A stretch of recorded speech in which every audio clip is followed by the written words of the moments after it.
have started and stopped more routines that I can count.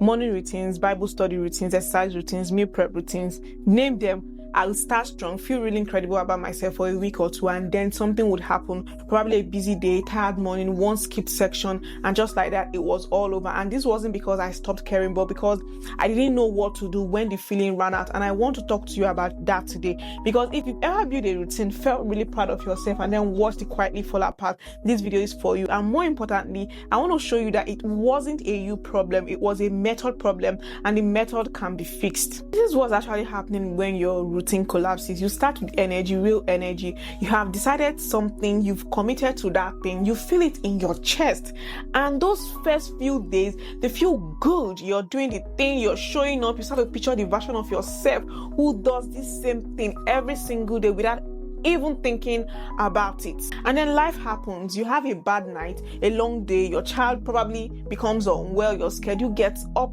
it gets turned upside down, and you miss a day. And the part that most people don't talk about is not the missed day that ends the routine, but what happens in your head after the missed day. Research published in the Journal of Psychological Science found that people who responded to a missed day with self-criticism, beating themselves up constantly, feeling like they'd failed, were significantly more likely to abandon the routine altogether. Now, not because they lost the habit, but because they lost the belief that they could still do it. I know this feeling. A while back, I decided I was going to start my mornings with 5 chapters of the Bible and prayer before I ever touched my phone. And I did it consistently, judiciously for 2 to 3 weeks. I felt like something was shifting in me. My routines were calmer. I felt grounded before the day began. And then I skipped a day, and then another, then a few more. And before I knew it, I had stopped completely. And this wasn't because I didn't want to do it anymore, but because the gap between where I was and where I had been felt too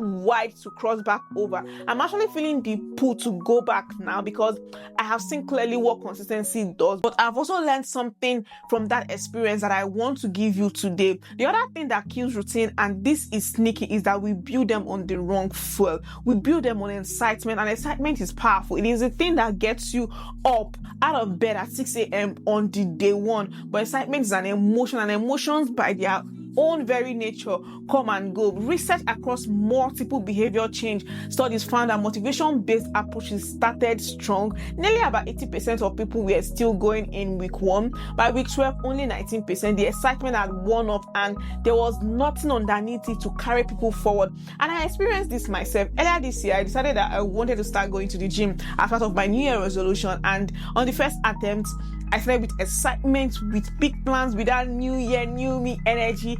It lasted for a week or two, and when the buzz faded, so did I. But then I tried something different. In March, I made a decision that I was going to walk at least 10,000 steps every day for a full month. No gym membership, no complicated plans, just me waking up and taking walks. And the effort I put into that month will determine whether I really started at the gym or not. That means whether I end it or I hadn't.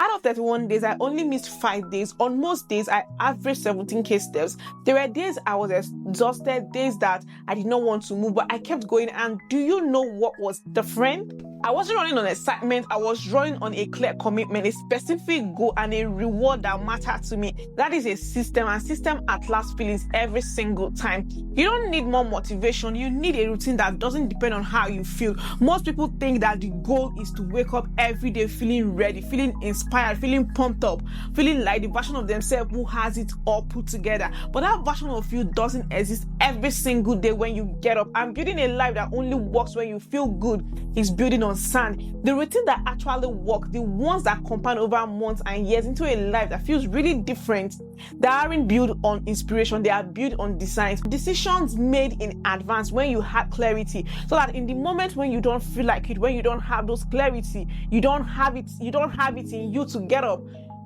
You don't have to make those decisions again. You just follow the path you already laid.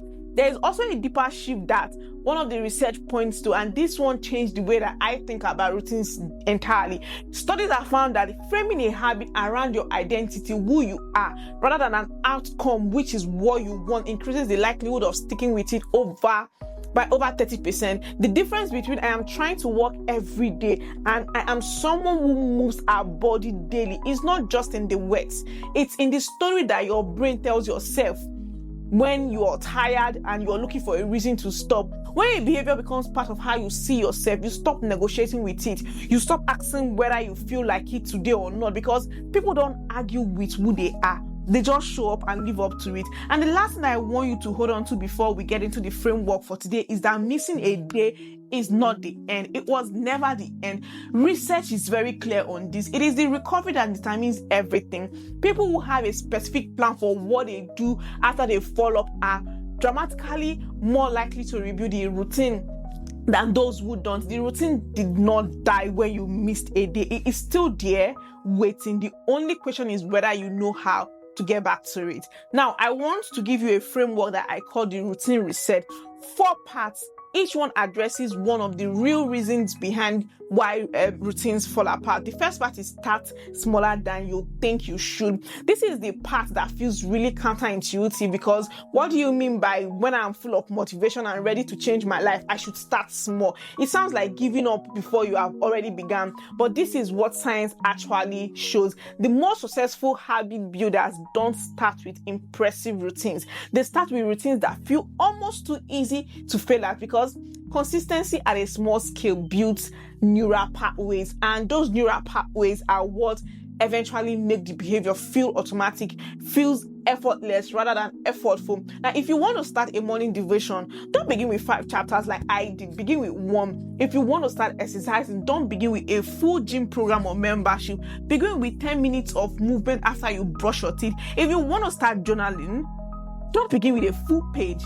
Begin with 3 sentences. The goal in the beginning is not result. The goal is repetition, because repetition is what builds the pathway, and a small habit done every day is infinitely more powerful than a big habit done twice in a week when you feel like it. What often goes wrong here is ego. We feel like a small start isn't worth talking about or taking seriously, but I want to challenge you that starting small is not a lack of ambition. It is actually a great strategy. It is choosing a foundation you can actually build on. Now, the second part is to stack it onto something you already do. Your brain already has hundreds of automatic behaviors built into it.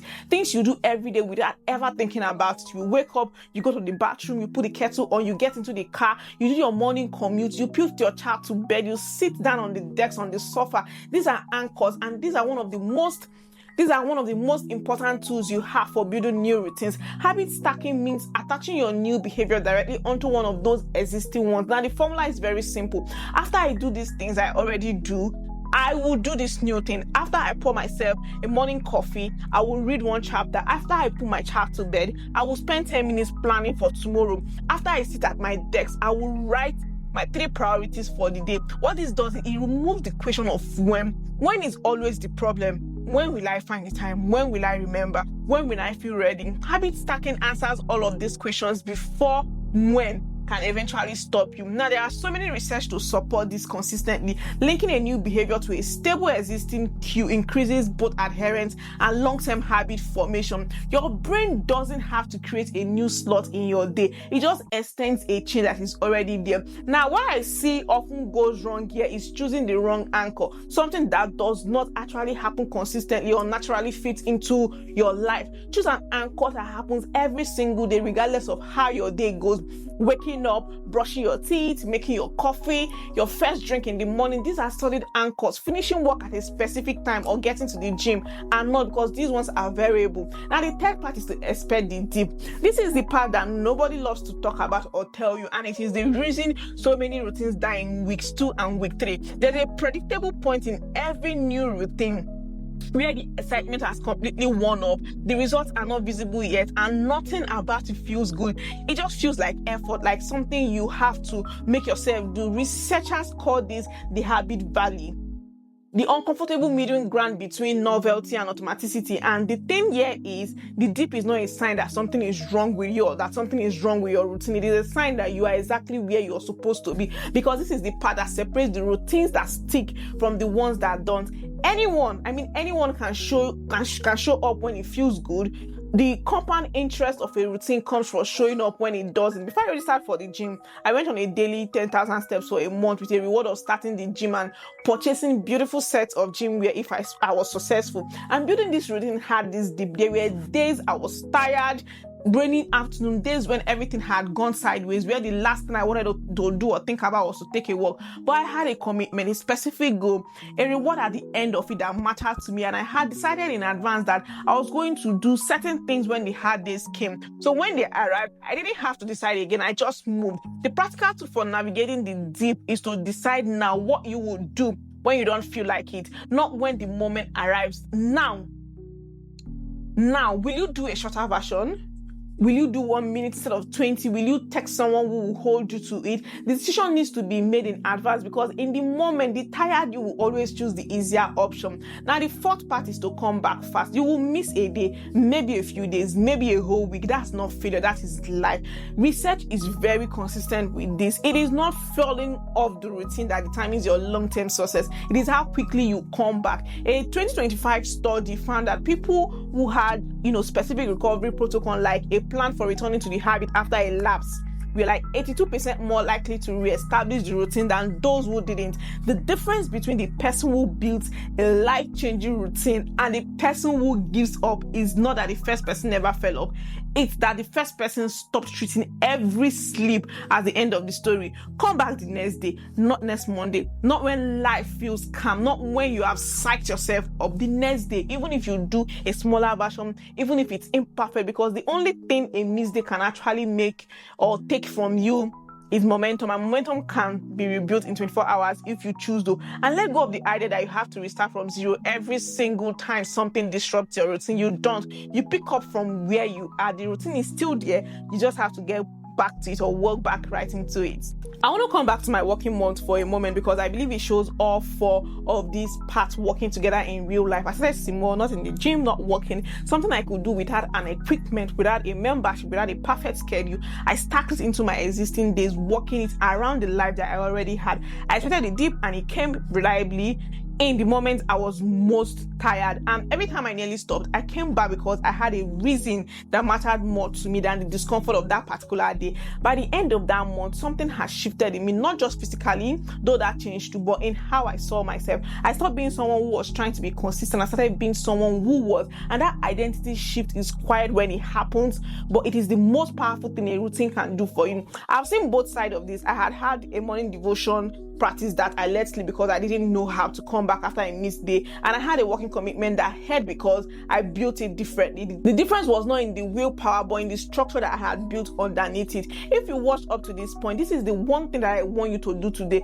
I needed to pick one routine that you'll be wanting to build. Let's start with just one and make it smaller, genuinely smaller than you were planning, small enough that on your worst day you could still do it. Then find your anchor. What do you already do every day without thinking? Attach your new habit to that. Write it down in this format. After I do this, I will do this. That's it. It does not have to be a total overhaul of your life or entirely new schedule. One habit attached to one anchor, small enough to survive a hard day. Start there, let it become automatic, then build from it. If there's one thing you will be taking away from this video today, I want it to be this. Building a routine that actually works is not about being the most disciplined person in the room. It's not about never missing a day or always feeling motivated. It's about building something underneath the feelings, a structure that holds you even when you don't feel like holding yourself. You've tried before, maybe it fell apart. That doesn't mean you're someone who can't build routines. It means you hadn't been given the right tools. Now you have them. I've given them to you.